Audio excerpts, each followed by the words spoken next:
Tara, back to Lord 9 na ulit tayo. Oh. Kumikita tayo dito ng play to earn. So, bubuksan natin yung ating next market. Ito to.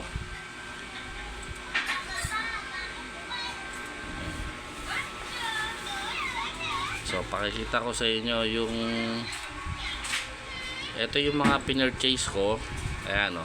118, 76, 45, 82, 70, 104, 85. Pero nabawi ko na yan. Kasi ito, nakabenta ako nito. 23.44 USD. Itong malaki, yung buko.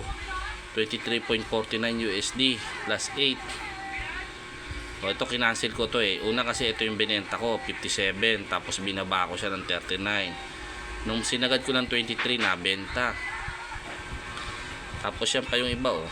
Bawing-bawi na tayo kay Lord 9, 3,000.